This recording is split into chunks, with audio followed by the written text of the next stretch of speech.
Good morning, everyone. I want to talk to you about the greatest piece of media ever made, Mighty Ducks 2. Tees up the puck with the knuckle puck.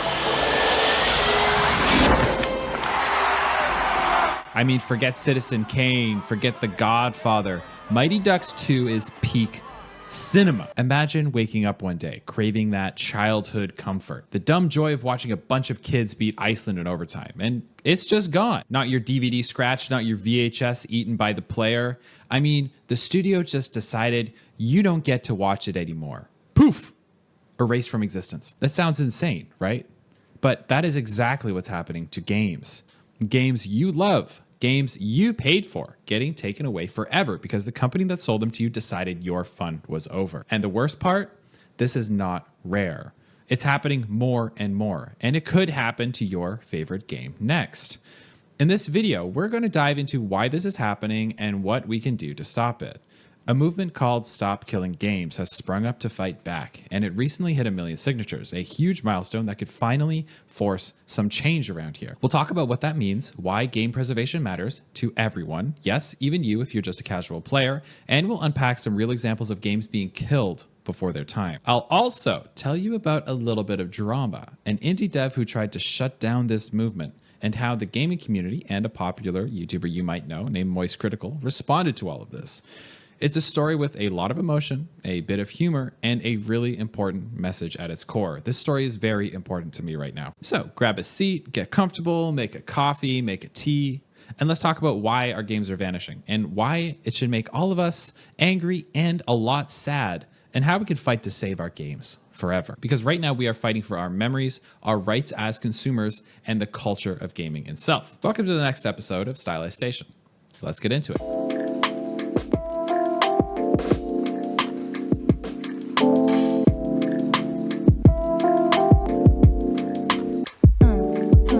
Now, games can disappear for a few big reasons, and none of them are good for us players. The first culprit is something called DRM, Digital Rights Management. Now, that's just a fancy term for tech that companies put in games to control how you use them, often to prevent piracy. Sometimes it's a one-time online activation, but other times it's more invasive. The game that might require a constant internet connection to verify you own it or to fetch game data from a server. And if that server goes down, guess what? The game goes down with it. Increasingly, even single-player games demand you be online at all times to play, which means that they're on life support from day one. The moment the company pulls the plug on that server or service, it's game over, literally, even if you're just trying to play the game solo. The second big reason is the rise of live service games and online-dependent gameplay. These are games designed to be played online with others or to be continuously updated with new content. Think of games like Destiny, Fortnite, or any other MMORPGs. They are built around online experiences. Now, it's completely understandable that if the service shut down, a heavily online game would stop working. I'm not complaining about that. But what is shocking is that how many games have no offline mode at all, even if offline play would be totally possible. How many purely single player or co-op games do you know that won't run without some sort of online check-in? Now, sometimes it is a form of DRM. Other times, the developers offload game logic into the server. But in all cases, it means the game is on borrowed time. And that borrowed time is a lot shorter than you think. Companies can shut down a game service for all kinds of reasons. The player count dropped, a licensing deal expired, a sequel came out, or they just don't feel like maintaining it anymore. They can also remove games from stores, delisting them, when they'd rather not sell them anymore, often because of business decisions or licensing issues. When a game is delisted, new players cannot buy it. And if it also requires online checks, even existing players could lose it. And here's the scary part. You don't always get to keep the games you bought. I know it sounds wrong, but that's how things are working right now in the digital world. Publishers love to remind us of this in the fine print. In fact, when Ubisoft shut down one of its popular racing games, The Crew, they told players they couldn't complain because despite spending money, they never actually owned the game. Ouch. If buying isn't owning, what exactly did we pay for? We'll come back to that question because a lot of gamers are asking it. Now, all of this leads to a perfect storm where games, even ones you paid full price for, can vanish. As the Stop Killing Games movement succinctly puts it, this is about publishers destroying video games they have sold to customers. You might think this is a rare, worst-case scenario. It's not. It's happening right now to many games, and it's getting worse. As one report put it, I found in my research, this isn't hypothetical. Players are losing access to games they've paid for once the servers go online. Titles like The Crew, Battleborn, and many others have been fully disabled or wiped from stores, leaving players with nothing to show for the time and money that they invested. Even games like Anthem, which was a big name online game from BioWare, had its live service announced to be sunset, meaning that the game is effectively on death row too. And it's not just online only games. Remember, single player games can be killed off by DRM or deliberate time limited sales tactics. We're living in a time where a game can be sold to you with an expiration date. To illustrate what all of this really means, let's look at a few concrete examples of games that were killed and how it impacted gamers. You might have heard jokes about Babylon's Fall because of its low player counts. But for the people who did buy and play it, this one really stings. Babylon's Fall was a full-priced online action RPG released by Square Enix and Platinum Games in March of 2022. But less than a year later, in February 2023, the developers shut down the servers due to the game's poor performance. Now, because it was online only, Babylon's Fall became completely unplayable after the shutdown date. Even the single player or co-op with AI, none of it works without the servers. The official shutdown notice made it clear. After February 27, 2023, you will no longer be able to play the game. Imagine paying $60 for a game, and before you've even finished paying off your credit card, the game is gone. Forever. That is what happened here. Players tried to log in after the cutoff and were met with a splash screen basically saying, "Thanks for playing. Service is terminated." It's like the game never existed. Unless some fan hackers managed to create a private server or mod, which is tough and legally gray, Babylon's Fall is functionally a dead, inaccessible piece of software. The money spent on it, gone. The time invested, gone. The experience is now just a memory. The Crew was a popular open world racing game by Ubisoft. It launched in 2014, and over the years, 12 million copies were sold. It had a solid player base, and even though it was always online, it offered a lot of solo content. Now let's fast forward to 2024. Ubisoft decides to shut down the Crew's servers 10 years after release. Now, 10 years might seem like a good run, but consider this. People could still be actively playing a game like that, or new players might pick it up on sale. When the servers went offline in April 2024, nobody could play The Crew anymore, not even in single player. A decade of gaming history and a product bought by millions just thrown in the trash. In the case of The Crew, Ubisoft went even as far as to basically tell the players, "Too bad, you never owned the game in the first place," when people complained about the shutdown. Think about that. You play a game, invest some hours into it, maybe buy some DLC, and a company can just disable it and tell you it wasn't even yours to begin with. It's a scary precedent. And The Crew is not alone. Ubisoft has a habit of shutting down online services for their older titles. In one wave of decommissioning, they targeted 15 games at once, cutting off multiplayer for titles like Assassin's Creed 2, and Splinter Cell Blacklist, and even disabling access to DLC for games like Far Cry 3 and Assassin's Creed 3 as well. One title, Assassin's Creed Liberation, was even briefly announced to become completely inaccessible on Steam for people who already bought it due to a delisting and server shutdown. Now, Ubisoft ended up backpedaling on that after a lot of backlash, assuring that existing owners would still be able to access it. But the fact that they planned to yank it away anyway initially is telling. But The Crew always sticks out to me as an especially powerful example. 12 million copies sold, and yet all of those players were left with nothing but an icon on their screen that doesn't load anything. Ubisoft's stance was essentially, we shut it down because we can. And they aren't the only ones doing this. Now let's talk about Nintendo for a second, because this issue isn't just limited to always online games. Nintendo pulled a move that shows even single player games can be killed, in a way, for business reasons. Super Mario 3D All-Stars was a collection of 3 classic Mario games, Mario 64, Sunshine, and Galaxy, released on the Switch in September 2020. But Nintendo decided to sell it as a limited time release. They announced ahead of time that the game would only be available for purchase until March 31st, 2021. After that, they would remove it from the eShop and stop distributing copies. Sure enough, March 31st comes around and Nintendo pulls the game from the digital store. If you bought it, you can still play it, since it doesn't require online servers. But if you didn't snag it by that date, there was no legitimate way to buy it anymore. Physical copies ran out, and Nintendo stopped shipping them. It didn't matter that people were still willing to give Nintendo money for this collection. Nintendo just said, the celebration is over, Hope you were there for it. The move was so bizarre that even Doug Bowser, Nintendo of America's president, basically said it was just a special situation for Mario's 35th anniversary. But fans were understandably annoyed. Why create artificial scarcity for a digital game? The Mario 3D All-Stars case shows that game death isn't always a server going offline. Sometimes it's a game being voluntarily vaulted by the publisher. Now, obviously, I know it's not the same as a server shutting down, but the result is adjacent. A game was here, widely available as a digital copy, and now it is just gone from the marketplace, completely inaccessible. If, let's say in 2022, a kid got their first Switch and wanted to play those Mario classics, tough luck. Not without finding an overpriced secondhand physical copy or sailing the high seas of piracy. Nintendo basically killed the availability of their own game to create FOMO. Now, is there anything wrong with them doing that? I think that's open to discussion. Battleborn, a hero shooter by Gearbox, shut down its servers in 2021 and became a glorified menu. Nothing beyond the title screen works now. Marvel's Avengers in 2020 had its official support ended in 2023. While its single player can still be played offline, all the live service elements are done and it was pulled from stores.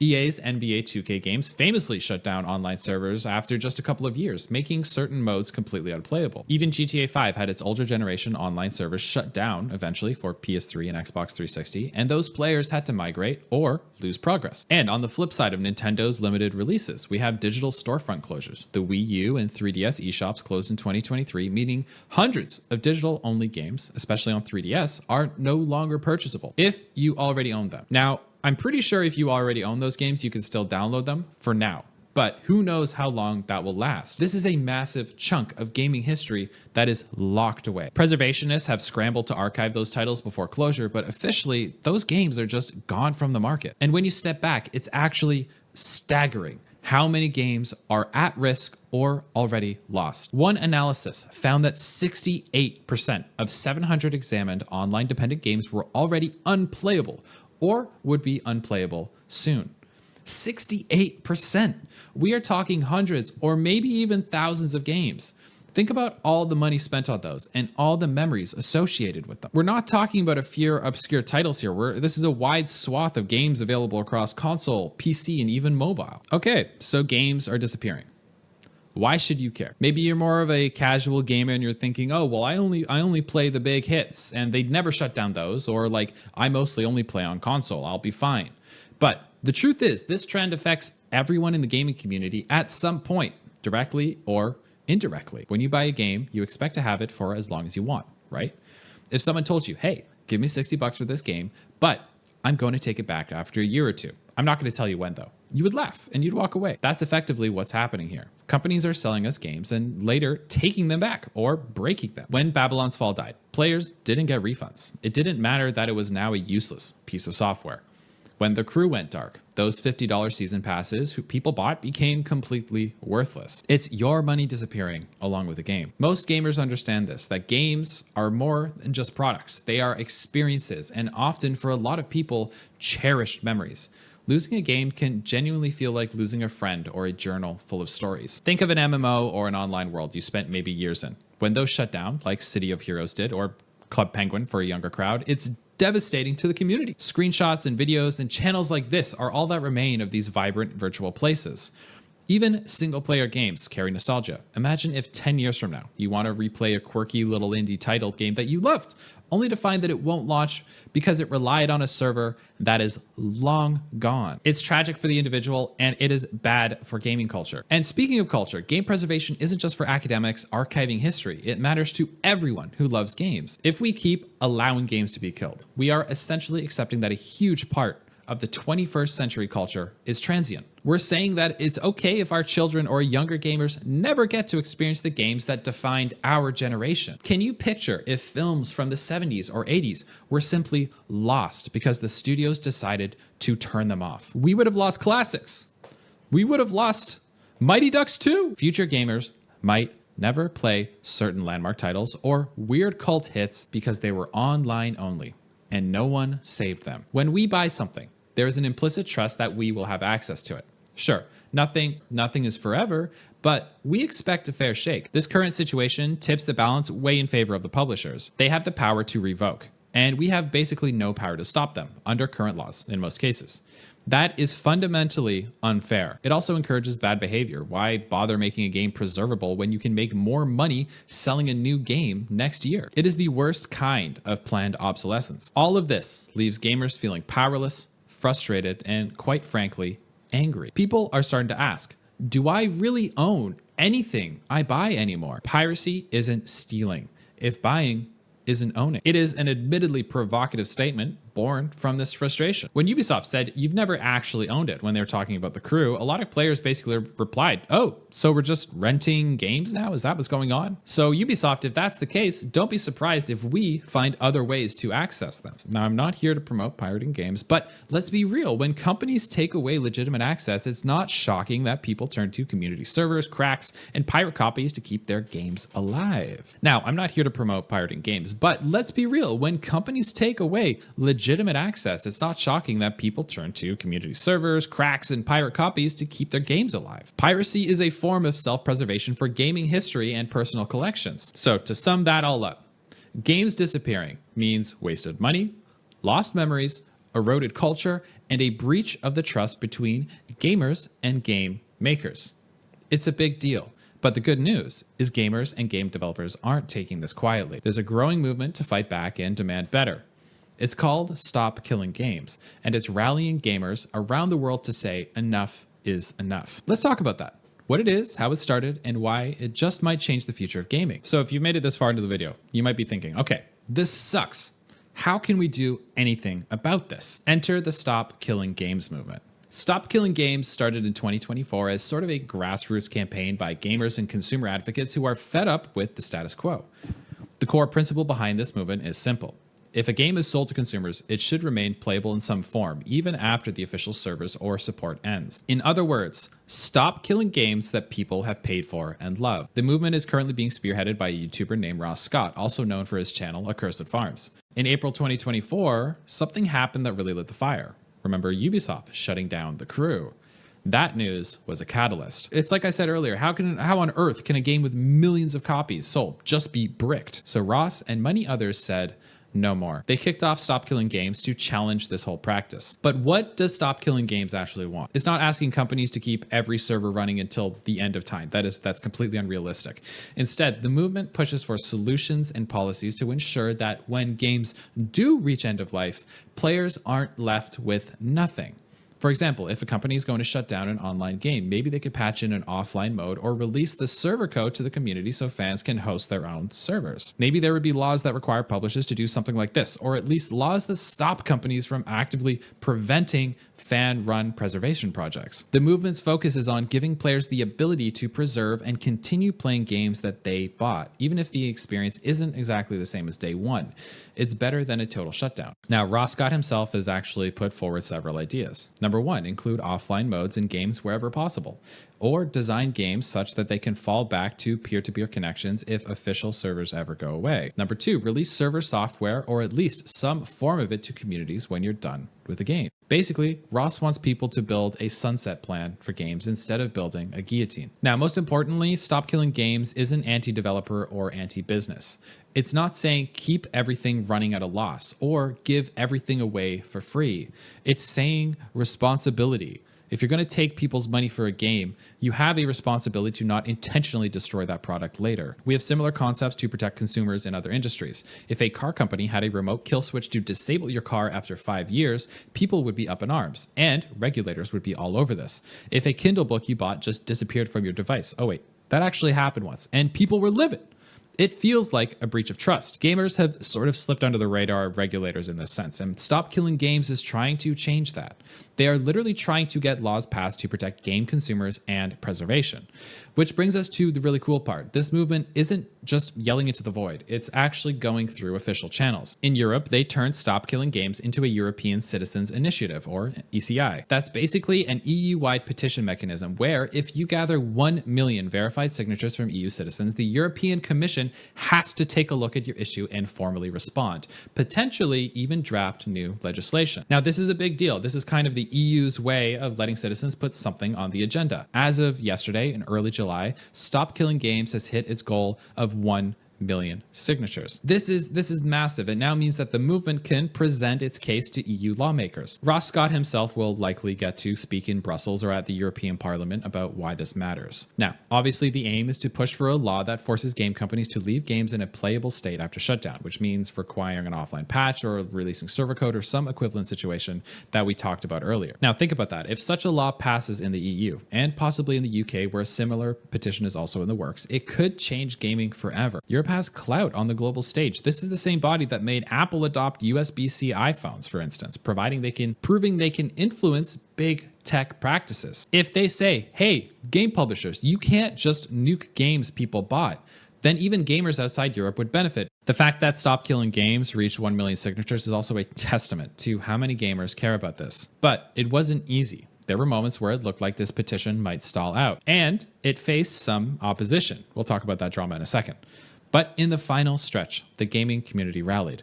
People spread the word on social media, big YouTubers shouted it out, and signatures poured in at breakneck speed. To quote the news, it gained enormous momentum in just a few days as it neared the finish line. Now, even after hitting the million, Ross and the team are saying keep going because they want a safety margin in case some signatures can't be verified because only EU citizens count. Currently, they're aiming for 1.5 million signatures just to be safe. But bottom line, they did it. Gamers did it. We made our voices loud enough that a government body has to listen. I personally find this inspiring. It's a spark of hope in what's otherwise a pretty gloomy topic. It shows that gamers aren't just apathetic consumers. We can be citizens, activists, and stewards for our own hobbies. We can demand better and actually get somewhere on a global scale. However, the journey of this movement wasn't all smooth. In fact, one of the craziest parts of the story is how an attempt to undermine the movement ended up making it even stronger. It involves an indie developer known as Pirate Software, and a big response from the community, including Moist Critical. Every movement has its critics, and Stop Killing Games is no exception. The most vocal critic turned out to be an indie game developer and streamer who goes by the handle Pirate Software. If you've never heard of him, Pirate Software is a former Blizzard employee who became a Twitch streamer and YouTuber, known for commentary on game development. You think with a name like Pirate Software, he'd be out there storming the barricades for consumer rights, but no, he actually took a very strong stance against the Stop Killing Games initiative.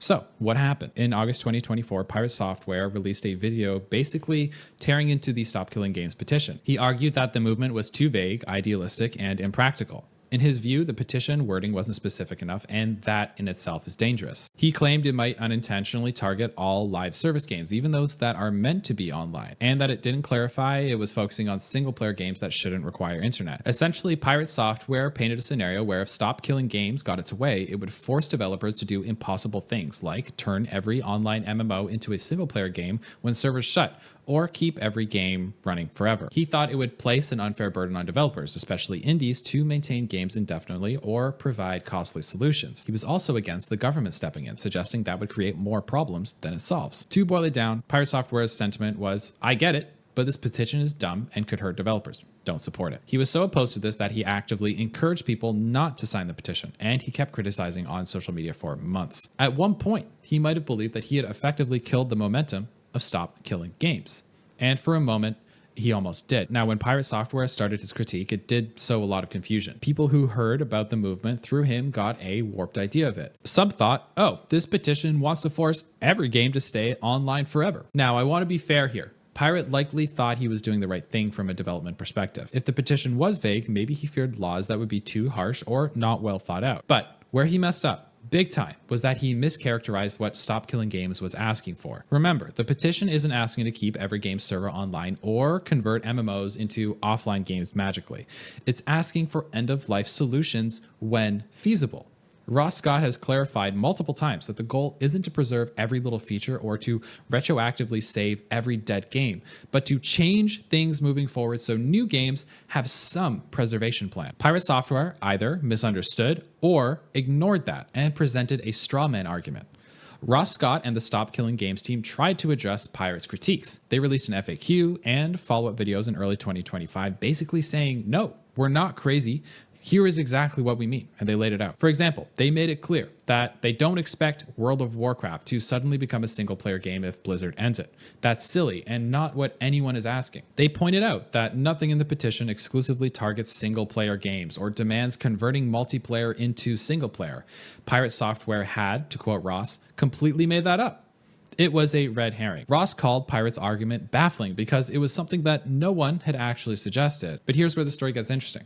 The gaming community at large started to take notice of this back and forth, and many were not on Pirate Software's side. On Reddit, YouTube, Twitter, you name it, people were voicing their disagreement with Pirate's take. They felt that he was being short-sighted and perhaps protective of industry practices at the expense of consumers. Now, this controversy started to blow up so much that bigger names started stepping in and commenting on it. One of those names was Charlie, aka Moist Critical, also known as Penguin Zero, a hugely popular YouTuber known for his commentary and deadpan humor. I'm sure you've seen him on YouTube before. Moist Critical initially made a video boosting the Stop Killing Games petition, which was great for the movement. And then, when Pirate Software doubled down on his own stance, Charlie made a follow-up video in June 2025, basically calling Pirate Software out. Moist Critical pointed out the obvious. If the petition doesn't say what Pirate assumed, maybe Pirate just misunderstood it, instead of the petition itself being flawed. In essence, Moist Critical said that Pirate was fighting a ghost, attacking the initiative for something that was never stated in the first place. Now, this was a huge turning point. Moist Critical has a massive reach, and he framed Pirate Software's stance as this odd, almost stubborn misreading of a consumer movement. And if you watch the video, Charlie wasn't aggressive or anything like that. He was just very matter of fact and honestly a little bit disappointed, and that resonated with viewers. Suddenly, a lot more people became aware of Stop Killing Games, and also aware that a developer was crusading against it on shaky grounds. And very quickly, the sentiment online became, why would anyone be against consumers being able to keep their games? This Pirate guy, he's tripping. And it didn't stop with Moist Critical. After this, major influencers jumped in around the same time. PewDiePie mentioned support for the movement. Jacksepticeye did as well. These are YouTubers with tens, or in PewDiePie's case, 100 million subscribers. And likely they saw the discourse and thought, actually, preserving games is a pretty good idea. Let's help out. The result of this creator-powered boost was that Stop Killing Games went from struggling to surging. Pirate Software unintentionally gave the movement a huge spotlight. By being the villain, in many people's eyes, he rallied more support for the cause. And it's poetic in a way. The movement was literally called Stop Killing Games, and here was Pirate Software trying to kill it, only to end up making it stronger. Now, in fairness, being at the center of an internet firestorm is rough. Pirate Software has faced a lot of backlash, some of it constructive and some of it pretty nasty, as the internet tends to be. The point here isn't to villainize Pirate as a person, but to highlight how his approach completely backfired. From a human perspective, the whole saga was very telling.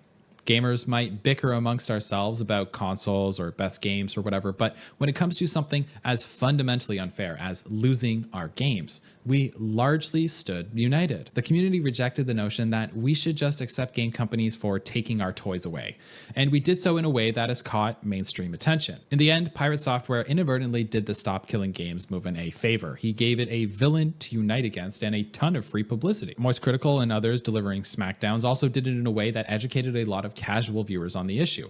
I mean, how many people now have learned about this DRM and game preservation issue from a Moist Critical video? Probably a lot. This was a net win for the movement. So here we are. Over 1 million signatures, a galvanized gamer community, and the issue of game preservation is in the spotlight. The fight's not over. Far from it, but it feels like we are on the cusp of something important. Now let's zoom out and get a little philosophical for a moment. Why does game preservation matter?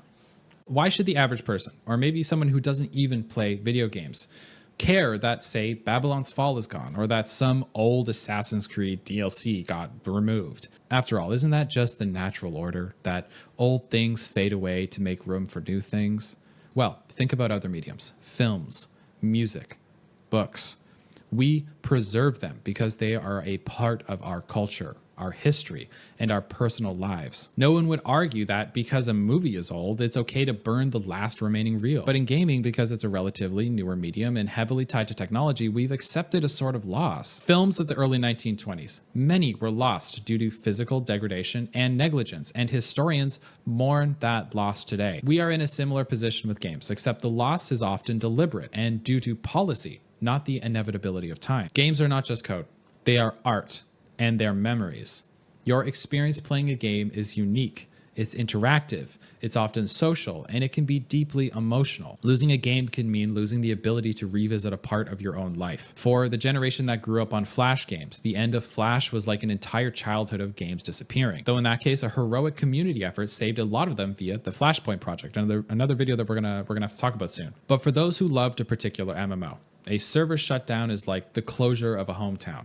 These are not trivial things. Preserving games means future generations can learn from them, enjoy them, and understand where modern games came from. If we let companies kill games willy-nilly, it's like tearing pages out of your history book. For academics, sure, this is a loss of study material. But for everyday gamers, it's a loss of heritage. Imagine in 2040, you want to show your kids the games you played as a teen. You boot up a classic 2015 game that meant so much to you, and it doesn't run. Sorry, kid, you had to be there. If we keep letting this happen, the message to companies is, go ahead, treat gamers as disposable. Consumers will just buy the next thing. It encourages a cycle of waste and planned obsolescence. But if we fight for preservation, the message becomes, we value our game, and you should too. It might even push the industry towards making games that are built to last, which can lead to better games in general. How many games have been ruined by overzealous DRM or always online requirements that didn't need to be there? Quite a few. If there's pressure to think about longevity, maybe we'll get games that are more robust and that can stand on their own without constant corporate oversight. If I pay for something, I should have the right to use it in the future. Period. If circumstances change, like a server shutdown, I should have some right to some solution that lets me continue in some form. Why should software be exempt from basic responsibility? It's high time consumer protection laws caught up to the digital age. At the end of the day, saving games is about saving experiences. It's about saving our joy, our nostalgia, our stories as gamers that are worth protecting. It's about ensuring that the phrase, you had to be there, doesn't become, sorry, you can never be there, because it's gone. So here we stand at a crossroads of some sorts. On one side, we have the status quo. Games come and go at the whim of corporations, and we, the players, are expected to accept it, open our wallets for the next title, and quietly lose parts of our past. On the other side, we have a growing movement of gamers that are saying, no, this is not okay, and pushing for change, even to the point of getting governments involved.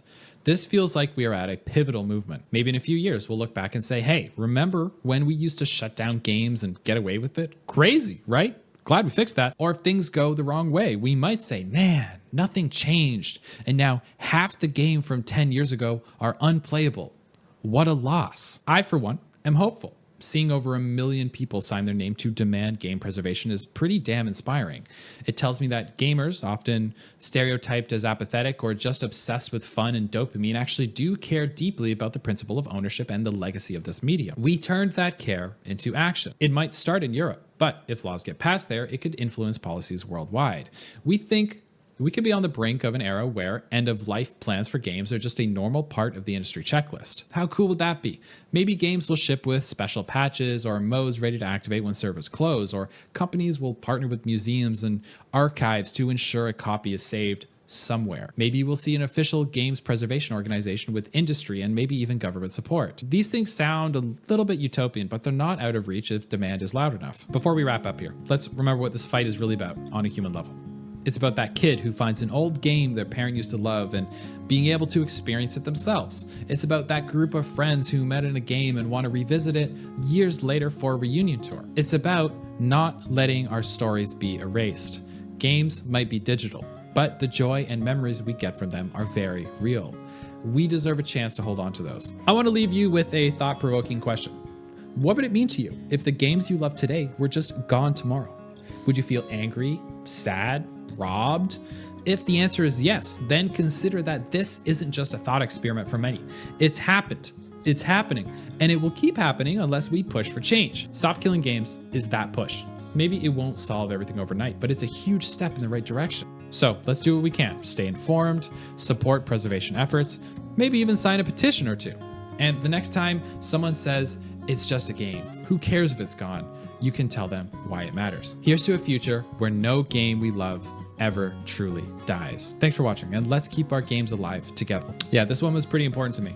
So I'll leave a link in the description below for signing up for Stop Killing Games. I still think they need signatures. If you are in the EU, go ahead and sign it. And if you're not in the EU, what can you do? Well, share this video and share videos like it and get the word out there and let people know what's going on, and that there is something that we can actually do about this, and we can make some actual change. That sounds really cool. You know, I have this big platform, and I want to do something more with it. I want to help.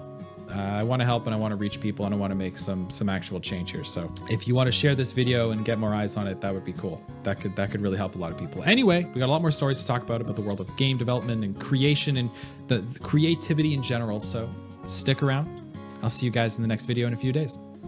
Ta-ta. So yeah, games are pretty cool.